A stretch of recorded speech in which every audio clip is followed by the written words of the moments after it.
तो पिछले वीडियो में हमने मैनुअल टेस्टिंग को बेसिक समझा था। इस वीडियो में हम डिटेल में मैनुअल टेस्टिंग और डेवलपमेंट क्या होता है सारा समझते हैं।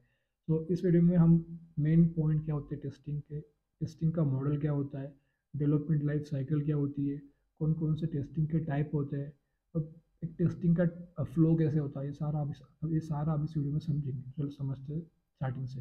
तो कुछ टेस्टिंग में जो हमें एक बार समझ लेना चाहिए। फर्स्ट होता है ब्लैक बॉक्स टेस्टिंग, सेकेंड होता है defect life cycle, third one is a software test life cycle, fourth one is a white box testing, fifth one is a tools में हम उसे मल्टीपल टाइप के हम टूल्स यूज़ करते हैं software testing में। तो वो टूल्स में हमने इस मेन पॉइंट में मेंशन किए हुए हैं। तो आप जो देख रहे हो वो एक मॉड्यूल है टेस्टिंग का, जिससे कि हम यूज़र से इंफॉर्मेशन गैदरिंग करके उसकी रिक्वायरमेंट हम फुलफिल करने का ट्राई करते हैं। जैसे कि लिखा हुआ है मैंने, requirement is a based document for the development and testing. तो रिक्वायरमेंट क्या होता है, एक डॉक्यूमेंट होता है, उसे हम कभी कभी बीआरडी भी बोलते हैं। जिस बीआरडी में पूरा डेटा मेंशन होता है कि आपको सॉफ्टवेयर कैसा बनाना है, उसके एग्जैक्ट रिप्लिका, सॉफ्टवेयर की एग्जैक्ट रिप्लिका उसमें मेंशन होती है, कि पूरा लिखा होता है उसकी फंक्शनलिटी कैसी होनी चाहिए, उसका इंटरफेस कैसे होना चाहिए, ये सारी चीज़ें उसमें मेंशन होती है। एज पर द बीआरडी हमें उसको डेवलप करना पड़ता है, और एज पर द बीआरडी हमें उसे टेस्टिंग करना पड़ता है। तो फर्स्ट ये इंफॉर्मेशन गैदरिंग के बाद वो नेक्स्ट वो जाता है डेवलपमेंट टीम के पास। तो डेवलपमेंट टीम उसे exact as per the BRD develop करती है। उसके बाद उसका एक बार यूज़र इंटरफेस मतलब ग्राफिकल यूज़र इंटरफेस एक बार चेक करती है, फिर वो टेस्टिंग टीम को असाइन होता है, तो टेस्टिंग टीम को असाइन होने के बाद टेस्टिंग टीम उसको उसकी यूज़र उसका एक इंटरफेस, उसकी फंक्शनलिटी, ये सारा कुछ चेक करती है as per the BRD. BRD के बाद और एक चीज़ होती है जिसे हम फिग्मा मतलब exact replica of software basically होता है। तो उस एग्जैक्ट रिप्लिका से, उस फिग्मा से हमें हमारा सॉफ्टवेयर कंपेयर करना पड़ता है। दोनों की फंक्शनलिटी अगर सेम मतलब एक्चुअल और एक्सपेक्टेड रिजल्ट अगर सेम है तो हम आगे बढ़ते हैं। मतलब हम हमारा जो टेस्टिंग किया हुआ डेटा है वो हम प्रोडक्शन पे लेके जाते हैं। प्रोडक्शन मतलब वही कि जो हम यूज़र को दिखता है, जैसे यूट्यूब का पेज है आपको दिख रहा है, वो आपका यूज़र इंटरफेस है, उसे हम प्रोडक्शन बोलते हैं।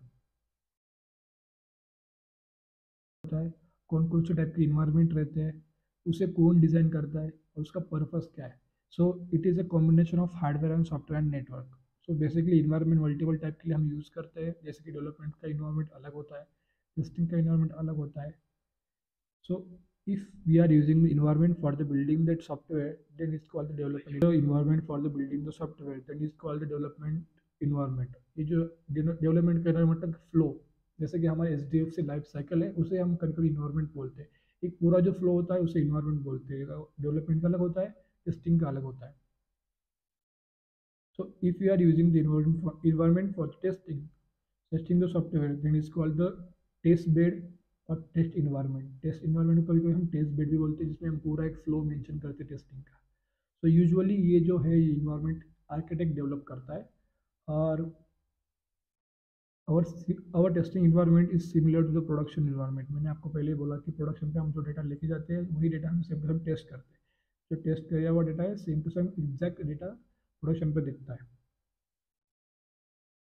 सो नेक्स्ट कवर, ये क्वेश्चन बहुत बार एग्जाम में पूछा था कि what is a software, why we use software. So it is a group of program working together to deliver the desire output based on the input. तो बेसिकली वही है जो हमें इनपुट मिलता है, मतलब जो हमें डॉक्यूमेंट है उसके रिगार्डिंग हमें सॉफ्टवेयर डेवलप करना है। और वो जैसा इनपुट मिला है उससे एग्जैक्ट इनपुट जो मिला है उसके हिसाब से हमें सॉफ्टवेयर डेवलप करना है और डिलीवर करना है। यही एक सॉफ्टवेयर का बेसिक फॉर्मूला है। तो उसमें जो नेक्स्ट क्वेश्चन है, मोस्ट ऑफ इंटरव्यू में और एग्जाम में पूछा जाता है कि what is a bug, what is a defect, what is a difference between the bug and defect. तो चलो समझते हैं। a feature is not functioning according to the requirement, then we call it a bug or defect. जो function as per the requirement work नहीं कर रहा है उसे हम एज अ बग या डिफेक्ट कैलकुलेट करते हैं।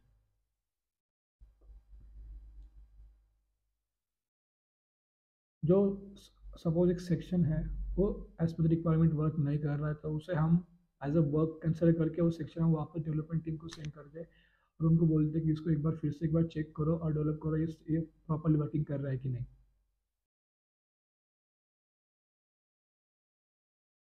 It is a process of finding the bugs in the given software. Job को मैंने मेंशन किया कि व्हाट इज अ जॉब को मैंने अभी मेंशन किया कि डिफरेंस क्या है, वही है। If it is an execution of programming with in intention to find the bugs is called software testing. हम टेस्टिंग का पर्पस ही वही है, जो डेटा मैच नहीं हो रहा है उसको ढूंढो और निकालो, वही टेस्टिंग का पर्पस है। सो यहाँ पे मल्टीपल टाइप की टेस्टिंग होती है, जैसे कि white box testing, unit testing, structural testing, open box testing, glass box testing, transparent testing, black box testing, close box testing और बिहेवियर टेस्टिंग, फंक्शनल टेस्टिंग। ये टेस्टिंग, हर एक टेस्टिंग मल्टीपल टाइप की अम, अ, ये जो टेस्टिंग है, मल्टीपल टाइप की testing हम testing करते हैं, मल्टीपल टाइप की टेस्टिंग हम करते हैं। जैसे ऑटोमेशन टेस्टिंग के लिए हम कुछ टूल यूज़ करते हैं, जिसके सेलेनियम हो गया, साइप्रेस हो गया। उसके अंदर भी मल्टीपल टाइप के फ्रेमवर्क हम यूज़ करते हैं, जैसे कि फॉर एग्जांपल करीना फ्रेमवर्क हम यूज़ करते हैं सेलेनियम के अंदर, रोबोट फ्रेमवर्क यूज़ करते हैं या टेस्ट के डिज़ाइन के लिए। मल्टीपल टाइप के हम ऑपरेशन परफॉर्म करते हैं। एक्सट्रैक्ट ट्रांसफॉर्म लोड, मतलब मल्टीपल लोड रिमूव करने के लिए हम कड ऑपरेशन यूज़ करते हैं, मतलब वही क्रिएट डिलीट अपडेट ऑपरेशन हम यूज़ करते हैं। परफॉर्मेंस टेस्टिंग के लिए हम जे मीटर और रोड रनर एप्लीकेशन यूज़ करते हैं, जो कि हमारे सॉफ्टवेयर का परफॉर्मेंस चेक करता है, कितने सेकंड में एक प्रोसेस एग्जीक्यूट हो रही है या कितने मिनट में एक प्रोसेस एग्जीक्यूट हो रही है। इसके लिए हम इसकी टेस्टिंग के लिए हम इसके लिए हम लोड टेस्टिंग यूज़ करते हैं, और उसके लिए हम जे मीटर और लोड रनर मल्टीपल सॉफ्टवेयर है हम जो रन कर वो यूज़ करते हैं। एपीआई टेस्टिंग के लिए हम पोस्टमैन यूज़ करते हैं। मोबाइल ऑटोमेशन टेस्टिंग के लिए हम एपीएम या क्लाउड टेस्टिंग करते हैं, सॉफ्टवेयर यूज़ करते हैं। वाइट बॉक्स टेस्टिंग के लिए हम जीयूनिट और टेस्ट एनजी यूज़ करते हैं। टेस्ट एनजी भी एक फ्रेमवर्क है जो हम टेस्टिंग के लिए यूज़ करते हैं। So basically what is a white box testing testing two so basically some कभी कभी क्वेश्चन आता है what is the white box testing. तो वाइट बॉक्स टेस्टिंग क्या है? ईच एंड एवरी लाइन हम कोड की चेक करते हैं, उसे हम वाइट बॉक्स टेस्टिंग बोलते हैं कभी कभी। Testing to each and every line of the source code is called a white box testing. Each and every line को हम सोर्स कोड की, मतलब हमारी स्क्रिप्ट की या कोड की ईच लाइन को हम वाइट बॉक्स टेस्टिंग बोलते हैं। तो इसका मैनुअल फ्लो भी होता है, इसका ऑटोमेशन फ्लो भी होता है। अगर कोई अगर किस टाइम अगर ऑटोमेशन फ्लो अगर फेल हो जाए, तो हम उसको ऑटोमेशन को हम एक बार मैनुअली टेस्ट करना पड़ता है, और उसके बाद हम फिर उसको ऑटोमेशन पे चेक करते हैं कि क्या इशू आ रहा है, कहाँ पे हमारा जो कोड है कहाँ पे ब्रेक हो रहा है, कहाँ पे स्टक हो रहा है। तो ऑटोमेशन टेस्टिंग देखो, यहाँ पे हमने JUnit dot test engine framework use किया है। अगर टेस्ट केस अगर पास होती है तो टेस्ट यूनिट स्क्रिप्ट अगर पास होती है तो हम आगे बढ़ेंगे, अगर फेल होती है तो चेक फर्स्ट मैनुअली। तो मतलब हम उसको फिर से एक बार मैनुअल कोड में लेके जाएंगे, लॉगिंग करेंगे, उसका रूल्स एंड सिंटैक्स एक बार चेक करेंगे, स्मॉलेस्ट इंग्लिश सॉफ्टवेयर एक बार उसके ब्रेक करके उसको एक बार चेक करेंगे क्या इशू आ रहा है। यहाँ पे मैंने सेम लिखा हुआ है कि whenever we receive the failed result in the automation testing, we should first check this in the source code to resolve it.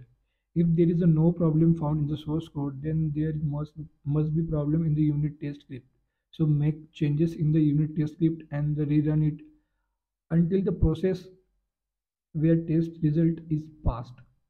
अगर हमने ऑटोमेशन स्क्रिप्ट अगर रन नहीं हो रही है, उसको हमने एक बार मैनुअल टेस्टिंग भी किया, तो मल्टीपल टाइम में क्या होता है, कुछ नए अपडेट्स आने की वजह से स्क्रिप्ट हमारी फटती है, या क्रोम का जो वेब एक्सटेंशन होता है कभी कभी एक्सपायर हो जाता है, न्यू क्रोम का वर्जन अपडेट हो जाता है, तो उसे हमें रीइंस्टॉल करके उसको फिर से एक बार अपडेट करना पड़ता है।